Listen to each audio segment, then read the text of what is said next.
Project Helix just got dragged into the daylight as Microsoft's next-gen Xbox codename. And it's basically a console that wants to cosplay as a PC. This looks like the moment: buy a box, own your games, rent permission to play games. Because this is the part where big gaming does that thing it always does, you know. The innovation speech, right before they reach into your wallet, like it owes them child support. Project Helix looks like a technical marvel, built on a foundation of anti-consumer temptation. The rumored spec sheet reads like this: AMD Zen 6 Radeon cards are based on the RDNA 5 architecture, 40 GB of GDDR7 next-generation graphics memory. That's an irresponsible amount of RAM for something they still want to call a console. That's compensating for something memory. It's also exactly the kind of spec list that makes comment sections start barking like seals. Rest assured, this voice is 100% organic and powered by way too much coffee, not a computer chip. Project Helix looks like a spaceship, built on a foundation of anti-consumer temptation. It's also exactly the kind of spec list that makes comment sections start barking like seals. Project Helix is the code name, but Project Financial Ruin probably didn't test well with focus groups. This is a PC-console hybrid that wants to be your best friend while picking your pocket in an alleyway. A luxury hybrid at a rumored to cost between $900 to $1,400. Now, before the corporate defense squad kicks in the door with a PowerPoint. Yes, some of this is officially talked about direction, and some of it is leak and rumor sludge, swirling around the internet like a digital cyclone. Microsoft has publicly framed Helix as next-gen Xbox hardware that's more integrated with Windows and broader Xbox everywhere strategy. The spicier stuff, price floors, absurd memory numbers, the AI textures voodoo, comes from leakers and rumor reporting. Because the money part is where the clown makeup goes on. You could buy a literal mountain of Taco Bell and a mid-range PC for that kind of scratch, then still have enough left over to regret your life choices in 4K. Microsoft is basically betting you're bored enough to drop a month's rent on a box that looks like a fridge's younger, angrier brother. That's the energy. Microsoft didn't win the console war the normal way, so now they're trying to buy the battlefield. Instead of here's our console, it's here's our ecosystem. Please step inside the cage, we have snacks. And yeah, Helix being a hybrid isn't exactly a secret anymore. Multiple outlets report Microsoft talking about next-gen Xbox as a PC console hybrid direction, with deeper Windows integration and a big push around an Xbox full-screen experience. Xbox mode on Windows, that's not me guessing. That's the strategy leaking out in broad daylight. Blunt take, they aren't making an Xbox in the old sense. They're making a pre-built PC with a don't touch sign on the BIOS. It's the ultimate rich kid flex, in a world where most people are out here budgeting eggs like they're rare gemstones. Now let's talk silicon, because this is where they try to hypnotize you with numbers. Nobody cares about blast processing if they have to sell a soul to see it, and Microsoft knows this, by the way. So, they're not just selling specs. They're selling tech words, the good stuff, the glossy, meaningless, villain-sounding nouns.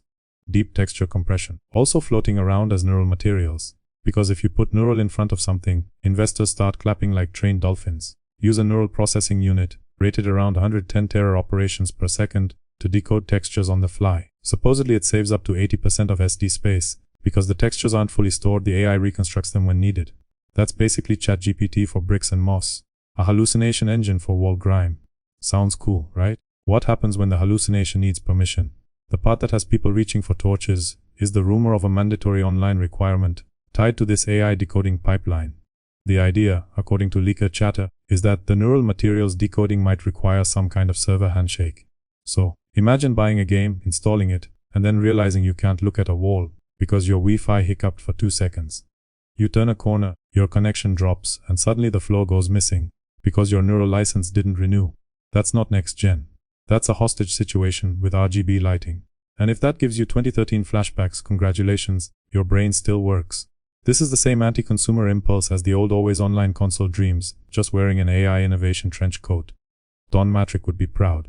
Somewhere, he's doing that slow villain clap, like he's watching his terrible ideas get rebooted with a new skin. You want to buy hardware and own function. They want you to buy hardware and rent access. You want offline to mean offline. They want offline to mean feature reduction mode. Digital feudalism, but with a shiny green logo. Now Microsoft knows always online is radioactive. So they dangle a carrot, a big one. The carrot is PC games natively. And yes, credible reporting around Helix repeatedly points to the idea of broader PC integration and playing PC games as part of the pitch. You've probably seen the chatter Steam GOG, the forbidden fruit, a more open Xbox. Windows Central and other rumor aggregation has framed it as access to third-party PC stores being part of the dream scenario, while the more official angle focuses on Windows integration. and Xbox's full-screen experience expanding. Either way, the concept is clear. Helix wants to run in two vibes. You get Xbox mode for couch gaming. You get PC Windows mode for when you want to feel like a hacker, while you launch Steam and pretend you're above console peasants. What could possibly go wrong with a dual identity machine designed by Microsoft? Exactly, everything. Because if I wanted a PC, I would build a PC. If I wanted a console, I'd buy a console. This thing looks like it combines the limitations of a console with the price tag of a high-end rig. The worst of both worlds, but hey, it's seamless, so it must be good, right?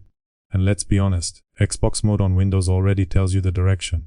Microsoft has talked about an Xbox full-screen experience Xbox mode coming to Windows as part of the broader strategy. So Helix starts to look less like a console and more like a Microsoft-controlled gaming interface that happens to run on a custom box. They're not selling you a platform to play games. They're selling you a store that comes with a motherboard that play anywhere line they love. Here's the translation, pay everywhere. The exclusive game era didn't die because of consumer enlightenment. It died because Microsoft can't reliably produce must-buy exclusives anymore, so the next play is selling you the pipeline instead. If you can't dominate with content, dominate with distribution. Now we hit the part where the spec hype goes full anime. Microsoft has publicly highlighted major ray tracing improvements and a next-gen FSR approach called FSR Diamond in reporting from GDC-era coverage. That alone sounds like a knockoff engagement ring you buy at a gas station. Babe, I got you FSR Diamond. She leaves anyway. Leaks and rumor talk tie this to neural rendering vibes, MPU acceleration, and ambitious ray tracing leaps, with some outlets summarizing the rumored claims as massive multipliers. One of the big spicy claims floating around is order of magnitude improvement talk, and the more extreme rumor framing goes into 10x class ray tracing boosts over Series X. Bold claims from the same corporate universe that shipped games struggling to hit 60 FPS at launch. Remember that? That wasn't ancient history. That was recent enough to still be embarrassing. Then rumor chatter piles on more magic words like Radiance cores handling path tracing and making everything look like a Pixar movie. Sure, absolutely. My toaster also has Sunshine cores that bake bread with blockchain. Let's talk reality. Native 4K is already basically a corpse in a ditch. The entire industry is sprinting toward upscaling, interpolation, and AI-driven frame generation because raw rendering is expensive. Helix leaning into that with FSR Diamond and neural acceleration fits the trend. So, what you'll actually see is more games rendered lower and reconstructed higher. You won't be seeing the game. You'll be seeing what an algorithm thinks the game should look like. That's fine, until it isn't. If the internet goes down, does your resolution fall to 480p, like YouTube on bad hotel Wi-Fi? Because if any part of the visual pipeline becomes online validated, you've turned hardware into a service dependency. That's not a console. That's a subscription disguised as a motherboard.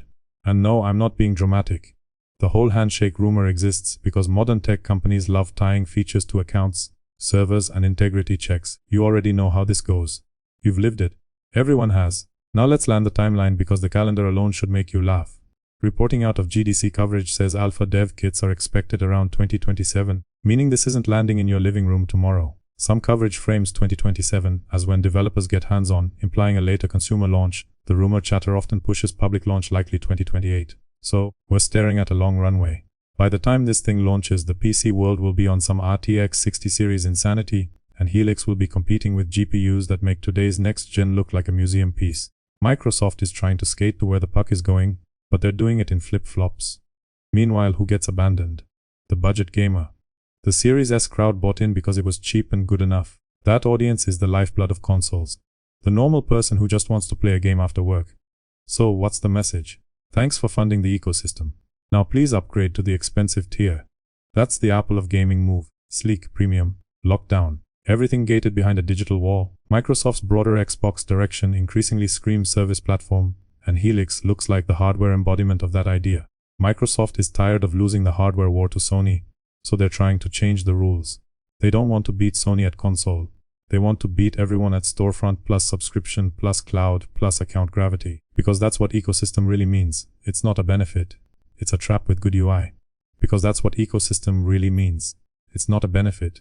It's a trap with good UI. And yes, I can already hear the defenders. But it'll run PC games. It's consumer friendly. Okay, cool. Then let me swap the GPU. Let me repair it without a corporate exorcism. Let me boot it offline and still get the full product I paid for. If those things don't happen, you didn't buy freedom. You bought a nicer looking cage. That's why the mandatory online rumor hits so hard. If even a chunk of Helix's special sauce relies on servers, that open promise turns into a conditional license, and conditional licenses age like milk. Fast forward 15 years. Servers shut down, licenses expire. Your next-gen masterpiece becomes a very expensive doorstop. All that GDDR7 won't save you when the authentication endpoint 404s into oblivion. The official messaging pusher tracing leaps an FSR diamond as the shiny headline features. The strategy points toward Windows integration and Xbox mode expanding across devices. Microsoft is yapping about innovation while building a better cage. And here comes the final punchline, the one that makes it all sting. You'll probably still buy it. Because Elder Scrolls 6 might finally be out by then, and it'll still ship with a day one patch bigger than the actual game. You know it. Your friend knows it. Bethesda knows it. Welcome to the future. It's fast. It's shiny. It's going to run a credit check just to boot the main menu. So yeah, Project Helix. The console that wants to be your PC. The PC that wants to be your landlord. The open ecosystem that's one bad policy decision away from turning your living room into an always online toll road. Now tell me this, honestly. How much innovation do you need before you realize they're just taking ownership away and reselling it back to you in monthly installments?